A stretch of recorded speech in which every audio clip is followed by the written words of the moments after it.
और प्रणिधान क्या है? एक योगी का उद्देश्य तो समाधि है, मुक्ति है, तो यहाँ ईश्वर प्रणिधान है समर्पण। समर्पण, कोई भी कार्य हो, जीवन का कोई भी कार्य हो, अगर उसमें तप नहीं है, स्वाध्याय नहीं है, समर्पण नहीं है, तीनों में से एक भी चीज गायब होगी तो क्या हो जाएगा? काम सही नहीं है, वो लक्ष्य को प्राप्त नहीं होगा। एक उदाहरण के तौर पे अगर लें कि जीवन में जैसे पारिवारिक परिवार है, समाज में पति पत्नी का एक संबंध होता है, परिवार में है, तो पति और पत्नी के बीच का जो संबंध है, परिवार का जो संबंध है, उनके बीच में कुछ कर्तव्य होते हैं, कुछ ड्यूटीज होती हैं, उनका निर्वहन करना सभी लोग स्वाभाविक रूप से निर्वहन करते हैं, सभी लोग उस काम को करते हैं। लेकिन उसको जानना कि हमारा पति के प्रति क्या कर्तव्य है, पत्नी के प्रति क्या कर्तव्य है, वो ज्ञान कैसे होता है? जब हम स्वाध्याय करते हैं, उसका धर्म क्या है, एक पति का धर्म क्या है, एक पत्नी का धर्म क्या है, स्वाध्याय है। और जो स्वाध्याय से पता चलता है, उसको पालन करना तप है। ये दोनों चीजें हैं, लेकिन समर्पण नहीं है, एक दूसरे के प्रति हम समर्पित नहीं है, तो क्या है? मतलब संबंध अच्छा नहीं होगा। तो क्रिया योग हर कदम पे हमारे जीवन में चल सकता है, लागू हो सकता है, कोई भी जगह हो, हर कदम पे क्रिया योग लागू होता है हमारे जीवन में। ठीक है, कुछ समझ में आई बात? आगे बढ़े। जी भैया। तो समर्पण भी होना चाहिए और ज्ञान भी होना चाहिए, कर्तव्य का ज्ञान होना चाहिए और उसका पालन भी होना चाहिए। ये तीन चीजें होती हैं, तो जो हम करते हैं वो तप है, और जो समझ के करते हैं वो स्वाध्याय है, और समझ के कर भी रहे हैं, समझ भी रहे हैं, कर भी रहे हैं, और पूरी श्रद्धा के साथ, समर्पण के साथ कर रहे हैं, यही है क्रिया योग, अपने जीवन का क्रिया योग है। ठीक है, किसी भी काम को क्रिया योग बना सकते हैं। अब क्रिया योग महर्षि पतंजलि ने बताया, आखिर ये क्रिया योग की आवश्यकता क्या है? क्यों क्रिया योग बताया? क्रिया योग की आवश्यकता क्या है? समाधि भावनार्थ क्लेश तनुकरणार्थश्च। एक योगी का उद्देश्य क्या है? समाधि प्राप्त करना। तो ये क्रिया योग समाधि भावनार्थ, समाधि की प्राप्ति करवाता है, उसकी भावना को जागृत करता है, समाधि भावनार्थ। और उस समाधि को प्राप्त करने में जो विघ्न आते हैं, जो क्लेश आते हैं, उनको क्या करता है? तनु करता है, बलहीन करता है, कम कर देता है, क्षीण कर देता है। समझ में आई? क्लेश करणार्थ, क्लेशों को है। अभी हमारा हमारा क्लियर करना है कि हमें स्वाध्याय करना किसका? जो है उसका स्वाध्याय करना है, ये स्वाध्याय है। और तप क्या है? उस सिलेबस को कुछ भी छोड़ना नहीं, एक एक पॉइंट को कवर करना तप है। और पूरी समर्पण के साथ में, श्रद्धा के साथ में कवर करना, पढ़ना, ये क्या है? इसको क्रिया योग बना लेना। और जब इसको हम क्रिया योग बना लेंगे तो होगा क्या?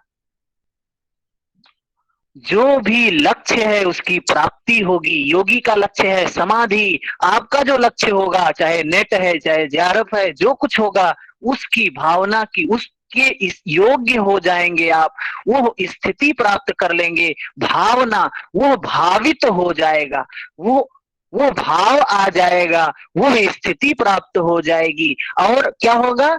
क्लेश तनुकरणार्थश्च।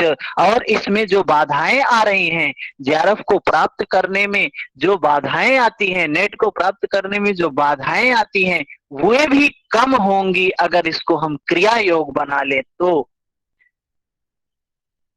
आखिर ये बाधाएं कौन कौन सी हैं जो क्रिया योग को करते समय क्रिया योग का अभ्यास करते समय जो बाधाएं आएंगी, कौन कौन सी वो बाधाएं हैं, अगले सूत्र में उन बाधाओं के बारे में बताते हैं। क्या है? अविद्या, अस्मिता, राग, द्वेष, अभिनिवेशाः, क्लेशाः। अविद्या, अस्मिता, राग, द्वेष, अभिनिवेश और ये अविनिवेश, ये पांच क्लेश हैं। ये पांचों क्लेश ही जीवन मात्र को संसार चक्र में घुमाने वाले हैं, महा दुखदायक हैं। यही जन्म मृत्यु के कारण हैं। यही क्या है? जन्म मृत्यु के कारण हैं। किंतु इनमें भी प्रधान है अविद्या। क्या कहा? अविद्या, विद्या, अस्मिता, राग, द्वेष, अभिनिवेश, क्लेश, ये पांच क्लेश हैं। इन क्लेशों की वजह से ही हमको भटकना पड़ रहा है। इन क्लेशों की वजह से हमको दुख में पड़ना पड़ रहा है। इन क्लेशों की वजह से हम कर्म कर रहे हैं, भोग रहे हैं, दुख भोग रहे हैं, सुख भोग रहे हैं। ये क्लेश ही हैं जो महा दुखदायक हैं। और इनमें जो प्रधान है, जो मेन है, कौन है? क्या? अविद्या। क्या कहते हैं अविद्या के बारे में? अविद्या क्षेत्र मुक्त रेशाम प्रसुप्त तनु विच्छिन्नोदारानाम। क्या कह रहे हैं? अविद्या। अविद्या क्या है? परवर्ती चार क्लेशों। अविद्या जो है ये क्या है? ये चार क्लेश जो हैं, अस्मिता, राग, द्वेष, अभिनिवेश, इनका उत्पादक क्षेत्र है। अविद्या की वजह से ही ये उत्पन्न होते हैं।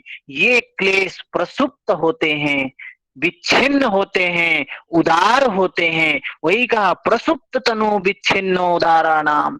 इस प्रकार चार अवस्थाओं में रहते हैं ये। अस्मिता आदि सभी क्लेशों का कारण क्या है? अविद्या है। ये जो चार क्लेश हैं, अस्मिता, राग, द्वेष, अभिनिवेश, ये किससे उत्पन्न होते हैं? अविद्या से उत्पन्न होते हैं। ये चारों अविद्या से ही जागृत होते हैं। ये चारों मिट भी जाएं, अविद्या बनी रहेगी। यही, इसी के लिए संत कबीरदास ने कुछ बहुत ही सुंदर पंक्ति कहा है। क्या कहा है? पांच सखी पांचों गुणवंती, पांच सखी पांचों गुणवंती, पांच में सर्वस एक जनी। पांच सखी पांचों गुणवंती, पांच में सर्वस एक जनी। बलम संग सोई गई पांचों जनी। समझे क्या कह रहे हैं? कबीरदास जी कह रहे, कितनी ऊंची बात कह रहे हैं। पांच सखी पांचों गुणवंती। ये पांच सखी कौन है? अविद्या, अस्मिता, राग, द्वेष, अभिनिवेश। पांच में सर्वस एक जनी, उसमें सर्वस है एक अविद्या। बलम संग सोई, बलम कौन है? विद्या है। विद्या, जब विद्या आ गई, ये अविद्या और ये क्लेश जो हैं, जब वो बलम संग सोई गई पांचों जनी, ये पांचों जनी चली गई। फिर जब विद्या आ गई, ये अविद्या जब विद्या रूपी बलम, जिसको प्रिय कहा, पति कहा है, प्रियतम कहा है, कि यह जब विद्या संग सोई तो गई पांचों जनी, पांचों जनी मिट गई। ऐसा कबीरदास जी कितना सुंदर बात कह रहे। क्लेश जब अपना कार्य नहीं करते हैं, वह उनकी प्रसुप्त अवस्था है। दूसरी कौन सी थी सर? दूसरी लाइन? हाँ?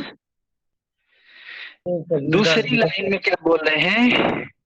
पहली लाइन है, पांच सखी पांचों गुणवंती, पांच सखी पांचों गुणवंती, पांच में सर्वस एक जनी, पांच में सर्वस एक जनी।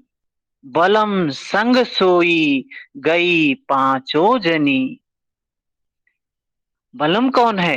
विद्या है बलम। जब विद्या आ गई तो ये इनका स्वरूप नष्ट हो जाता है, ये समाप्त हो जाती है। अविद्या ही सबसे बड़ी है। ये अविद्या की वजह से ही ये राग होता है, द्वेष होता है, अभिनिवेश होता है, अस्मिता होती है। कितनी ऊंची बात बोल रहे हैं कबीरदास जी, संत हैं ये। संत की वाणी में ये सब चीजें मिलती हैं।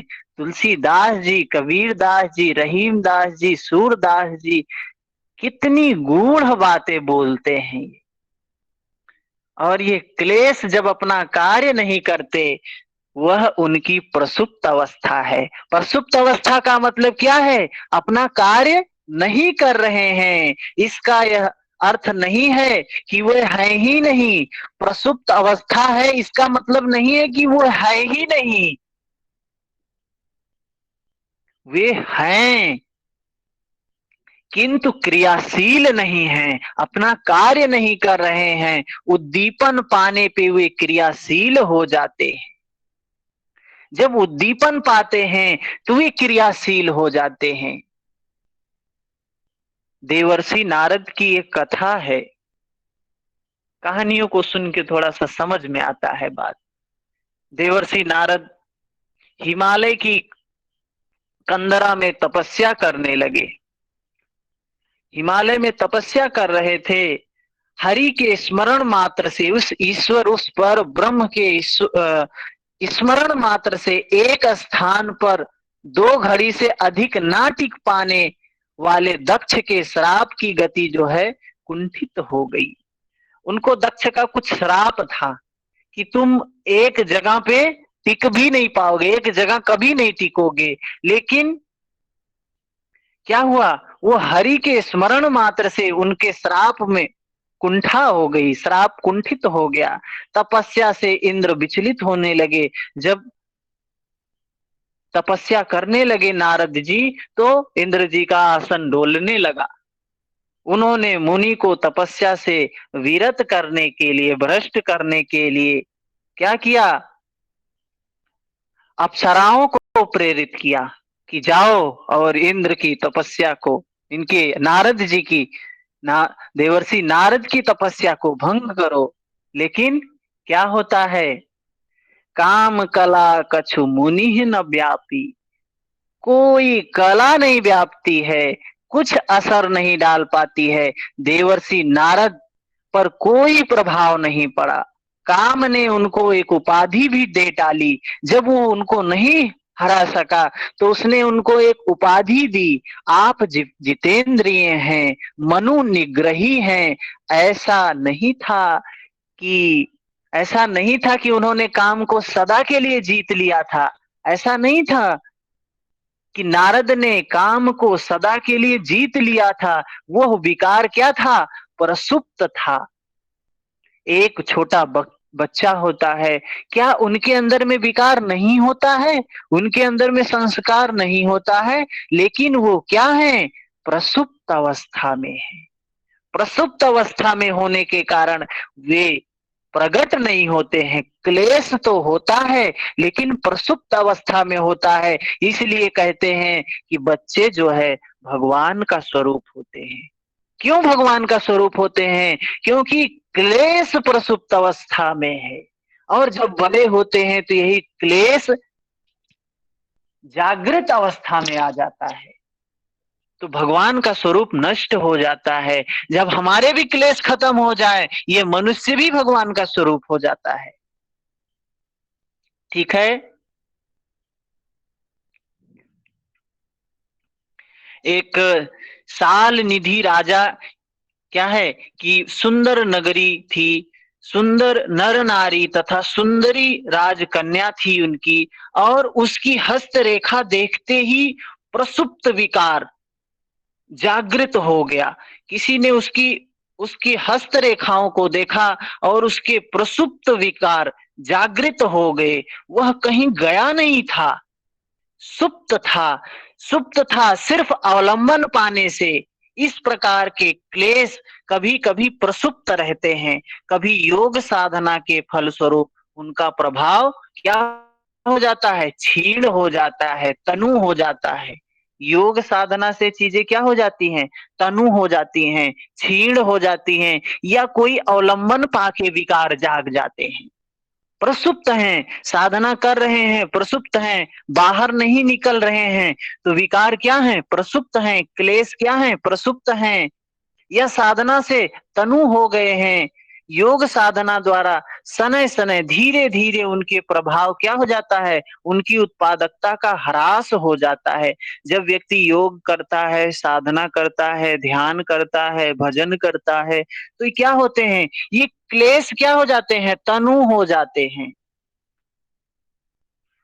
तब ये हीन शक्ति वाले क्लेश अर्थात तनु कहलाते हैं। इनकी दो अवस्थाएं हमने देखा, प्रसुप्त और तनु। प्रसुप्त क्या है, जिसमें वो बिल्कुल सुप्त अवस्था में है। तनु क्या है, हमने किसी माध्यम से उसको तनु कर दिया। जैसे बताया ना, क्रिया योग क्या करता है, क्लेश तनु करणार्थश्च, क्लेश को तनु करता है, दूसरी अवस्था है ये। उन क्लेशों का जितना प्रभाव बाहर के लोगों पर होता है, जैसे विषयी लोग हैं, जो बहिर्मुखी लोग हैं, उन पर जितना होता है उतना प्रभाव योगी पर, साधकों पर नहीं डाल पाते हैं। ठीक है, ये तनु अवस्था है, उतना प्रभाव उन पर नहीं डाल पाते हैं। क्यों नहीं डाल पाते हैं, क्योंकि वो योगा अभ्यास से, ध्यान से, साधना से, ज्ञान से, भक्ति से तनु कर दिया है। और विच्छिन्न अवस्था क्या होती है, जब दूसरे क्लेश क्रियाशील रहते हैं, जैसे कोई राग से भरा हुआ है। विच्छिन्न अवस्था क्या है, जब कोई क्लेश नीचे दबा हुआ है तो उस समय उसमें द्वेष नहीं दिखाई देता है। जब किसी के अंदर राग हो, राग का मतलब क्या है, अटैचमेंट। जब किसी के प्रति व्यक्ति के अटैचमेंट होता है, राग होता है, कोई व्यक्ति किसी को बहुत प्रिय लग रहा है, तो उस समय उसके मन में अगले व्यक्ति के लिए कोई बुराई नजर नहीं आती है, कोई अच्छाई नजर नहीं आती है, कोई बुराई नजर नहीं आती, सिर्फ सारी अच्छाइयां नजर आती हैं। कुछ उसके अंदर में बुरा भी होता है ना, तो वो अच्छा दिखने लगता है। एक समाज में होता है, क्या है, प्रेम जिसको बोलते हैं, भौतिक जगत में बोलते हैं प्रेम हो गया है, प्रेम है हमसे, इनसे। क्या है ये प्रेम, प्यार एक बहुत सामान्य सा शब्द है। क्या है ये अटैचमेंट है, सिर्फ राग है। जब ये होता है ना, तो उस समय द्वेष नहीं रहता है। उस समय वो व्यक्ति भगवान से भी प्रिय लगता है, भगवान ही लगता है, राग जब होता है। तो दूसरा जो क्लेश है, द्वेष, वो दब जाता है, वो दबा हुआ होता है। जो दबा है वो विच्छिन्न है, और जो प्रभावी है वो क्या है, उदार है। ठीक है, और दूसरा क्लेश जो प्रभावी है, जो चल रहा है, वो उदार है, जो दबा हुआ है, विच्छिन्न है। और ये उदार जब रहता है, जो क्लेश उस समय उदार है, जब किसी कोई व्यक्ति,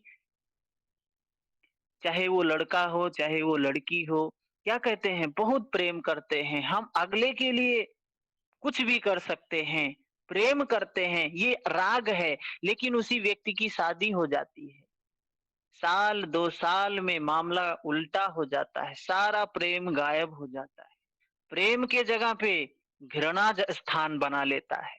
तो जो क्लेश विच्छिन्न था, अब वो उदार हो गया। जैसे तराजू का एक पलड़ा, एक नीचे जाता है तो दूसरा ऊपर आता है, दूसरा नीचे जाता है तो दूसरा वाला, पहला वाला ऊपर चला आता है।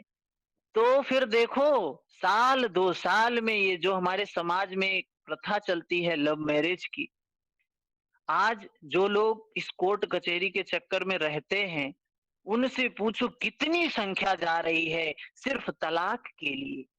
भारत की संस्कृति में यह शब्द भी नहीं था, ऐसी कोई सिस्टम भी नहीं था भारत की संस्कृति में, और खास करके हिंदू संस्कृति में, सनातन संस्कृति में।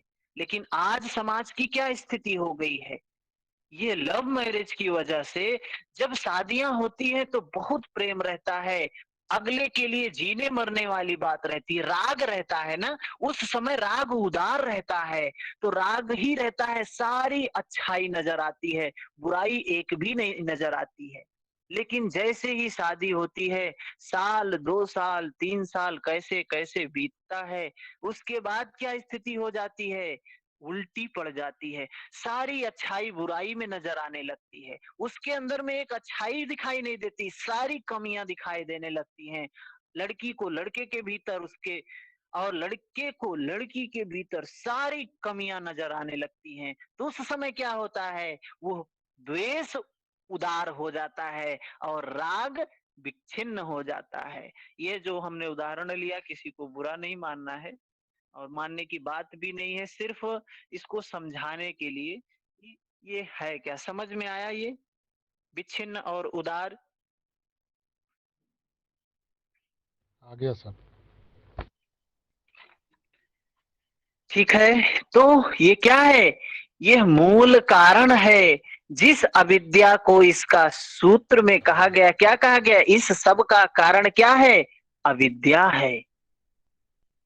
अब बात करते हैं अविद्या, उसका स्वरूप क्या है, अविद्या का स्वरूप क्या है, देखते हैं क्या है अविद्या का स्वरूप।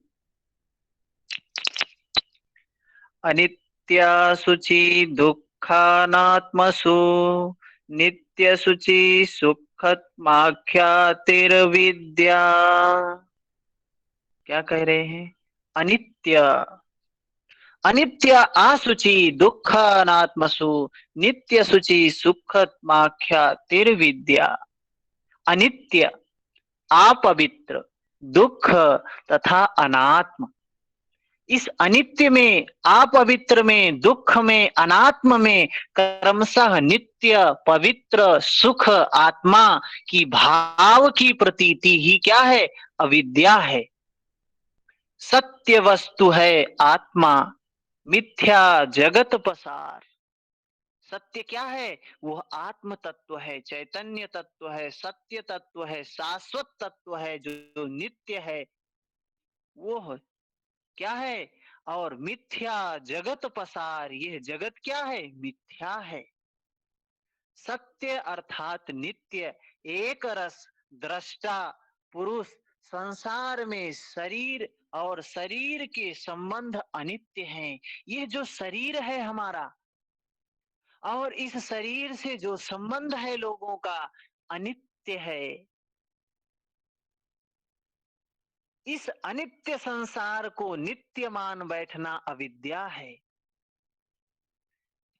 अनित्य है ये सब कुछ, सारे संबंध अनित्य हैं। सारे संबंध किससे हैं, इस शरीर से हैं, और इस शरीर से वह प्राण, वह आत्मा, वह पुरुष, वह जीव निकलने के बाद कोई नहीं रखना चाहता है इसको, चाहे माँ हो, चाहे बाप हो, चाहे बेटा हो, चाहे पत्नी हो, चाहे पति हो, चाहे बेटी हो, कोई भी सगा संबंधी, सबका संबंध इसी शरीर से है, लेकिन उस शरीर से वो तत्व निकल जाने के बाद कोई इसको नहीं रखना चाहता है घर में। सब कहते हैं बाहर निकालो इसको, कोई संबंध नहीं रह गया, कोई नहीं कहता है बेटा है, कोई नहीं कहता है ये बेटी है, कोई नहीं कहता पति है, कोई नहीं कहता है पत्नी है। कौन है ये, लाश है ये, बाहर करो इसको घर से, बाहर निकाल के रख देते हैं।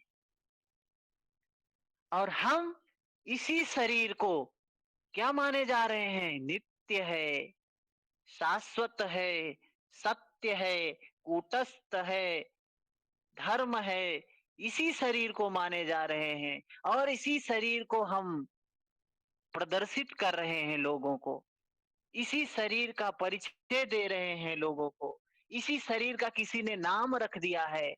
क्या नाम है इनका, ये नाम है, किसने दिया है, इसी शरीर का नाम अमर, जिसने, पराये ने नाम दिया है, पराया शरीर है, अपना नहीं है, दूसरे का है, छोड़ के जाना है, कहते हैं नाम अमर करके जाएंगे। क्या नाम अमर करके जाओगे, क्या हो जाएगा, नाम तुम्हारा थोड़ी ना है वो, अमर क्या करोगे उसको। उसको तो किसी पराये ने दिया है, किसी ने बस तुम्हारा नाम ये रख दिया। हम लोग कुत्ता बिल्ली लेके आते हैं घर में, जानवर होते हैं उनका भी नाम रख देते हैं, तो क्या वो वही हो गए? लेकिन हम क्या करते हैं, हमारा किसी ने नाम रख दिया, अब हम इस नाम को अमर करेंगे। ये नाम अमर हो जाए, इतिहास के पन्नों में दर्ज हो जाए, ये नाम अमर हो जाएगा तो मैं अमर हो जाऊंगा। क्या बेवकूफी है ये! इस अनित्य को, इस शरीर को जो मरने वाला है, मरने वाला क्या है? नित्यता, नित्य मर रहा है, हर क्षण मर रहा है, हर क्षण मृत्यु की ओर भागा जा रहा है, जर्जरित होता जा रहा है, बूढ़ा होता जा रहा है, धीरे धीरे झुर्रियां पड़ने लग रही हैं, बाल सफेद होने लग रहे हैं। हम स्वीकार करने के बजाय उससे लड़ते हैं, नहीं नहीं अभी सफेद नहीं हुआ है, अभी इसको हम काला करेंगे, डाई लेके आते हैं, खट से इसको काला करते हैं, अभी थोड़ी ना बूढ़े हो गए हैं। स्किन पे झुर्रियां पड़ती हैं तो बुरा लगता है, नहीं नहीं अभी इतना जल्दी थोड़ी ना बूढ़े हो सकते हैं हम। अनित्य है भाई, इसको स्वीकार कर लो। अविद्या की वजह से तुम स्वीकार नहीं कर रहे हो।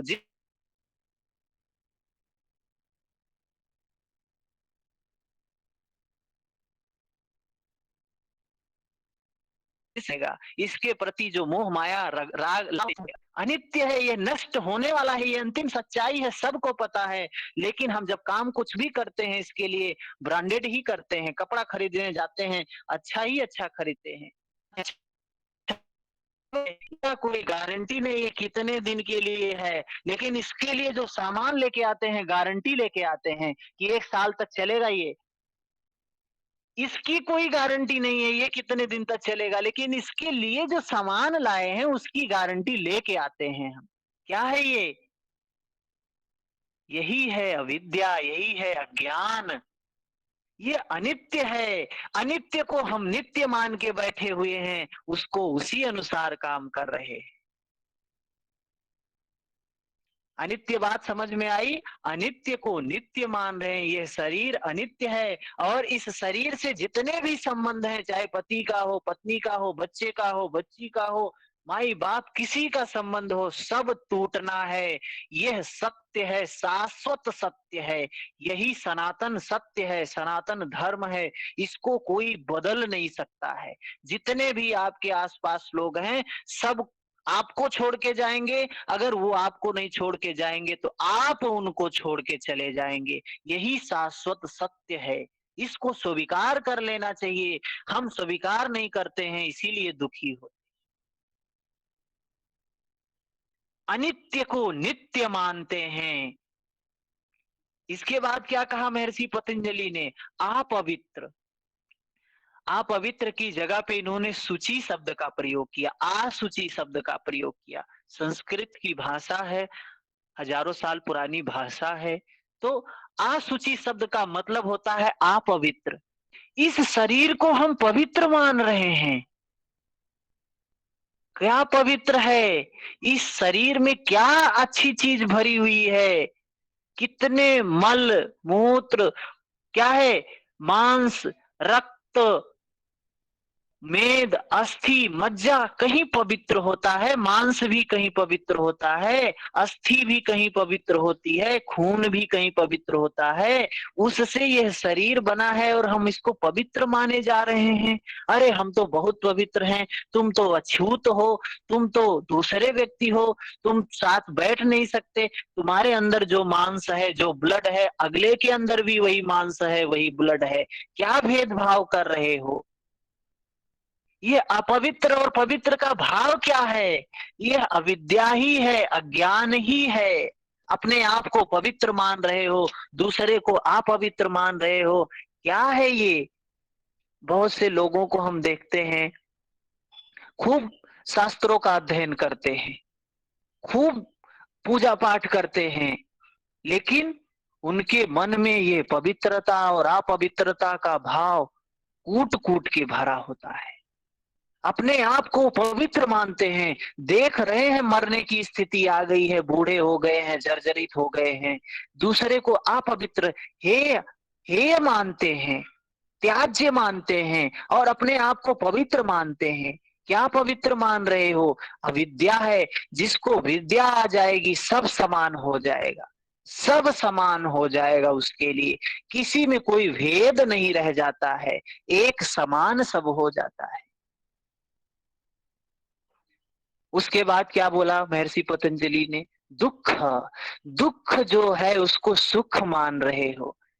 क्या दुख है, क्या सुख है? ये दुख को ही सुख मान रहे हैं।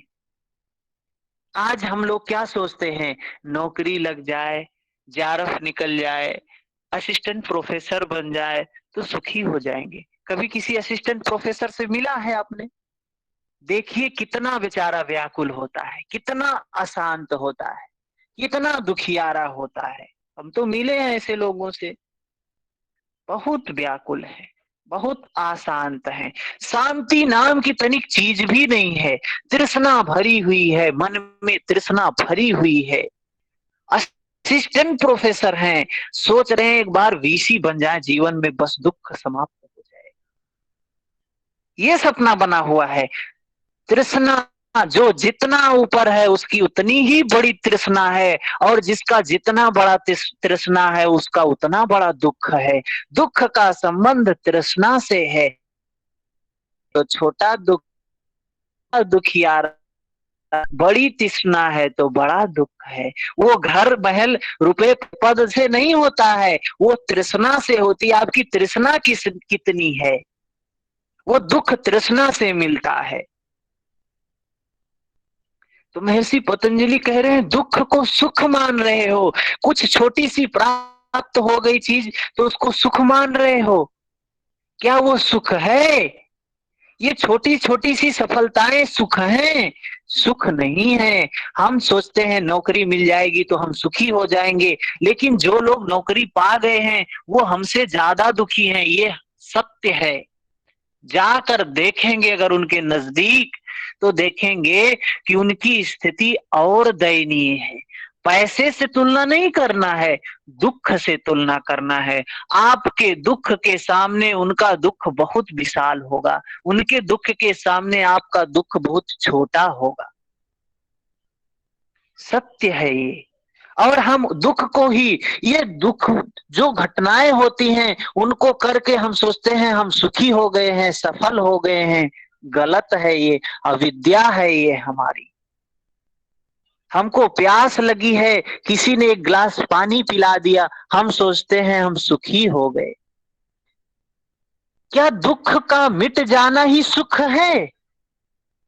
प्यास लगी है, पानी पी लिए तो क्या आप सुखी हो गए? क्या आप दुखी नहीं होंगे? फिर भी दुखी होंगे। कल फिर प्यास लगेगी, परसों फिर प्यास लगेगी।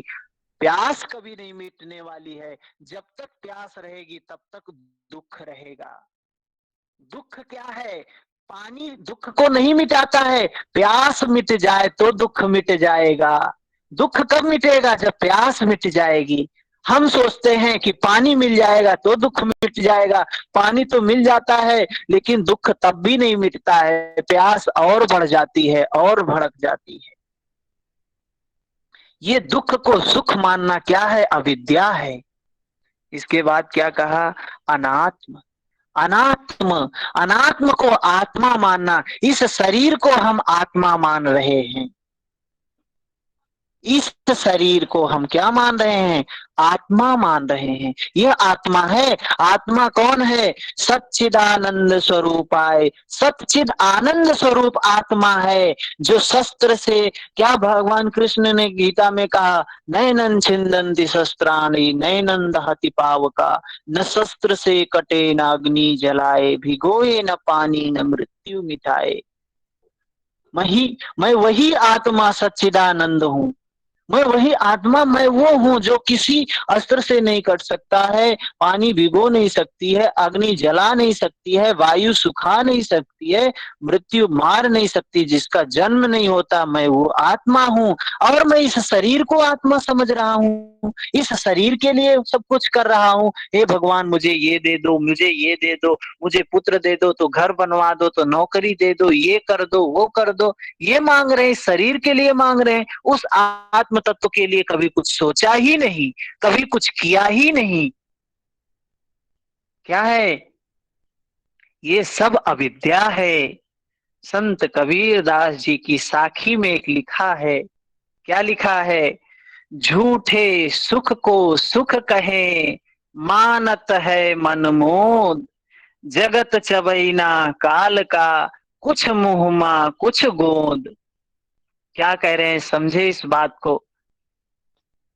बहुत अच्छी तरीके से कबीरदास जी ने चीजों को समझाया है। झूठे झूठे सुख को सुख कहें, ये झूठा सुख है जो बाहर दिख रहा है ना, ये सब झूठा है, कुछ सत्य नहीं है। कैसा झूठा है? जैसे स्वप्न झूठा होता है। स्वप्न से जब हम उठने स्वप्न में हम डर गए थे, स्वप्न में हमें कोई मार रहा था, या हम स्वप्न में किसी को मार रहे थे, स्वप्न में हमने कुछ जीत लिया, या स्वप्न में कुछ हमने हार गया, ये जब वही वही झूठा यह जगत भी है। कबीरदास जी कह रहे हैं, झूठे सुख को सुख कहें। ये झूठा सुख है जो प्राप्त हो रहा है पति से, पत्नी से, बच्चे से, बाप से, माई से, समाज से, ये सब झूठा है, कुछ सत्य नहीं है। तुलसीदास जी कहते हैं रामचरितमानस में, क्या कहते हैं? काहू ना को सुख दुख कर दाता, निज कृत कर्म भोग सब भ्राता। ये कोई किसी को दुख सुख नहीं देता है, सिर्फ लोग निमित्त बन जाते हैं, माध्यम बन जाते हैं दुख या सुख देने की। तो कबीरदास जी ने क्या कहा? झूठे सुख को सुख कहें, मानत है मनमोद, मानत है मनमोद, जगत चबैना काल का। ये जगत क्या है? चबैना है काल का, कुछ मुंह मा, जैसे हम भोजन करते हैं, कुछ मुंह में होता है, कुछ हाथ में होता है, ऐसे ही कुछ मुंह मा कुछ हाथ में है, कुछ गोद। भगवान श्री कृष्ण ने गीता में भी कुछ कहा है इस विषय में। अर्जुन, आत्मा ही सत्य है, समस्त भूत आदि, ये जो भूतों से, पंच महाभूतों से जो निर्मित शरीर है, क्या है? नाशवान है, इनका अस्तित्व नहीं है, ये सब अनात्मा है, ये आत्मा नहीं है। अर्जुन युद्ध लड़ने से मना कर दिया था, मैं नहीं लड़ूंगा, मैं इनको मारूंगा नहीं, मैं इनको मारूंगा तो पाप मिलेगा। वही भगवान कृष्ण कहते हैं, ये अनात्मा है, ये आत्मा है ही नहीं, आत्मा तो कभी मरती ही नहीं है, फिर भी शरीरों को आत्मा मानना अविद्या है, यही सब दुख के कारण है। फिर भी उसी सांसारिक वातावरण में ऐश्वर्य और सुख की मान्यताएं गढ़ लेना अविद्या है। स्वप्न जैसे झूठा है, वैसे यह जगत भी झूठा है। जो परमात्मा नहीं है उसी को भगवान मान बैठे हैं। कितनी इंसान, मनुष्य कितना मूढ़ है, पत्थर की मूर्तियों को या किसी कागज के टुकड़े को क्या मान बैठता है? भगवान मान बैठता है। जो परमात्मा नहीं है उसी को भगवान मान बैठे हैं, उसी को परमात्मा मान बैठे हैं। इस प्रकार अनित्य को नित्य, अपवित्र को पवित्र, दुख को सुख और अनात्मा को आत्मा मानना क्या है? अविद्या ही है। यही है सबकी जननी, इसी से सब उत्पन्न हुआ है। यह माया जाल अविद्या से ही उत्पन्न हुआ है। जिस दिन यह अविद्या नष्ट हो जाएगी, उस दिन क्या होगा? उस दिन सारा सब ज्ञान, सब ये मिट जाएगा, मोह माया समाप्त हो जाएगी, दुख का ये जो सागर है समाप्त हो जाएगा उस योगी के लिए। इसीलिए जो योग मार्ग में होता है, जो योगी है, कभी दुखी नहीं होता है। विद्या होती है उसके पास, प्रज्ञा होती है उसके पास। कुछ बात समझ में आई? जी सर पूरा समझ में आ रहा है और आप अच्छे से समझा भी रहे हैं इस चीज को, इसलिए और अच्छा समझ में आ रहा है। बहुत सुंदर व्याख्यान है सर, बहुत सुंदर। हम्म, अच्छी बात है, आप लोग सुन भी सर रहे हैं। हरिओम सर। गोइनका जी। जी का याद आ गया सर आपका सुन के। हाँ। भैया जब आप बोलते हो तो लगता है कि ना माइक ऑन करें ही ना, बोलने का ही मन नहीं करता, सिर्फ सुनने का मन करता है। भूल जाते हैं कि माइक भी ऑन ये करके आपको बताना ये है। धर्म की तरंगे हैं, ये धर्म की तरंगे हैं, आप तक पहुंचती हैं। कहते हैं ना कि श्रुत सुनने से भी प्रभाव पड़ता है। हम जब कैसी चीज को सुन रहे हैं, जब हम सुनते हैं उससे भी एनर्जी जाती है, एक भाव जाता है, आप लोगों के अंदर में कुछ परिवर्तन आता है। ये धर्म की तरंगे हैं, धर्म का वह परिवेश है। इसी को कहते हैं सनातन धर्म है ये सनातन धर्म है। अभी बाहर सनातन धर्म के नाम पे कितना हिंसा करने के लिए तैयार हैं, कितना व्यभिचार करने के लिए, दुर्विचार करने के लिए, सब गलत काम करने के लिए तैयार हैं। क्या कहते हैं? कहते हैं धर्म की रक्षा के लिए अधर्म करना धर्म है। ये उदाहरण देते हैं, ये समझते ही नहीं कि धर्म है क्या। ये धर्म है, वास्तविक का ये धर्म है। कम से कम हमारे योग के जो छात्र हैं, योग के जो साथी हैं, उनको तो वास्तविक योग का स्वरूप पता होना चाहिए। ये योग महर्षि पतंजलि ने दिया है। देखिए क्या प्रभाव हो रहा है सिर्फ योग सूत्र को सुनने से। ये आज लोग आसन कर रहे हैं, गलत नहीं कहता मैं कि गलत है, फिजिकल के लिए, फिटनेस के लिए अच्छा है, लेकिन वास्तविक योग के स्वरूप को छोड़ देना न्याय नहीं है। हम अपने आप को योगाचार्य बोल रहे हैं, योग गुरु बोल रहे हैं, योग टीचर, योग शिक्षक बोल रहे हैं, लेकिन हमारे अंदर धर्म की तरंगे है ही नहीं, धर्म का बीज है ही नहीं। हम सिर्फ ऊट पटांग की चीजें लोगों को फिजिकल एक्सरसाइज करवा रहे हैं, बोल रहे हैं योग कर रहे हैं। तो ये चीजें अलग हैं, उसका अपना महत्व है। इन धर्म की बातों का, धर्म के ग्रंथों का अलग महत्व है, योग का अलग महत्व है। केवल एक अंग पकड़ लिए हैं, आसन उसी को संपूर्ण योग मान के काम कर रहे हैं।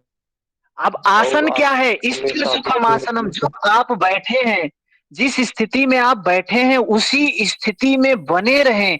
जब आप ये सुन रहे हैं उस स्थिति में बने हैं, वही है आसन, स्थिर सुखम आसनम। चाहे वो श्रवण कर रहे हैं, चाहे मनन कर रहे हैं, निधिध्यासन कर रहे हैं, जिस स्थिति में बैठ गए हैं उसी को महर्षि पतंजलि ने कहा स्थिर सुखम आसनम। और द्वंद्व समाप्त हो जाता है। जब ऐसी बातों को सुनते हैं कितना चित्त एकाग्र होता है, द्वंद्व रहित हो जाता है। यही है आसन की स्थिति है ये। राम तीर्थ जी कुछ कह रहे थे आप, क्या है? जी हम ये कह रहे थे कि 8 अंगों वाले योग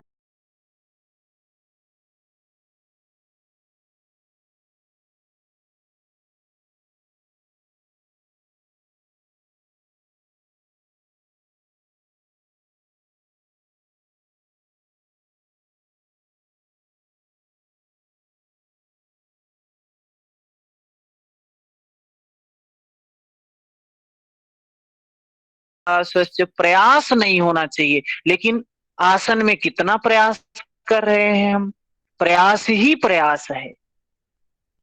तो बाधक बाधा खड़ी नहीं हो गई, बाधक तब तो बोल रहे हैं प्रयास। प्रयास प्रयत्न शैथिल्यता होनी चाहिए, प्रयास की शिथिलता होनी चाहिए। आसन में भी वो होना चाहिए, प्राणायाम में भी होना चाहिए, कुंभक मुद्रा में भी होना चाहिए, तब सही योग का स्वरूप है। ठीक है, इतना ही हम आज, महत्वपूर्ण सूत्र था, अविद्या समझना जरूरी था जीवन के लिए।